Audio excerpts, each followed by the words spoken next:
Եվ Տերը իր խաչելությամբ երկու ավազակների միջև խաչվելով առ այսօր մարդկությունը բաժանել է երկու մասի։ Մի մասը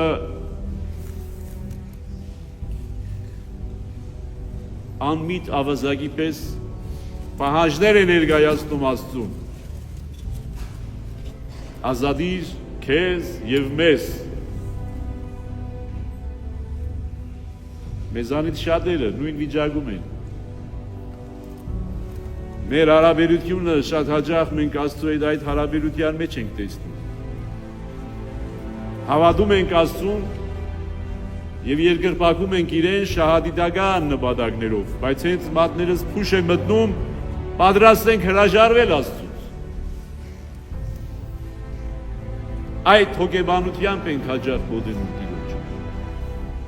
Ինձ պիտի տաս միշտ լավը, միշտ գեղեցիկը, միշտ հարուստը, ինձ պիտի փորձանքից հեռու պահես, պիտի փրկես ինձ։ Եթե չփրկեցիր, չեմ հավատա քեզ։ Ուրեմն սա մի ավազակի մոտեցումն է։ Եվ մյուսը, որ խոստովանում է իր հանցանքը եւ հանդիմանում է, չէ՞, մյուս ավազակին ասելով, մենք իրավացիորեն ենք պատժված։ Արել ենք այն, ինչի համար պատժվում ենք։ Մենք միշտ կենտրոնանում ենք ավազակի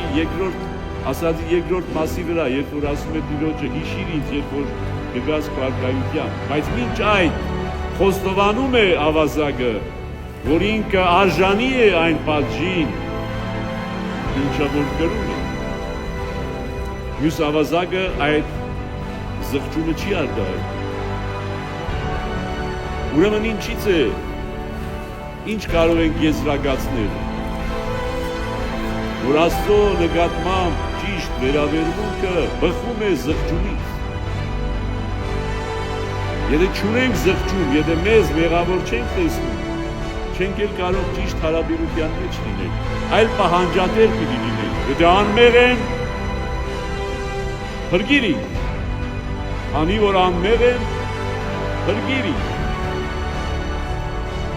Իսկ մյուսը, քանի որ մեղավոր եմ, հիշիր ինձ, երբ որ գաս քո արքայությամբ։ Ավասիկ մարդկության երկու հատվածները։ Եվ մեզ մնում է որոշել միայն, որ հատվածում ենք։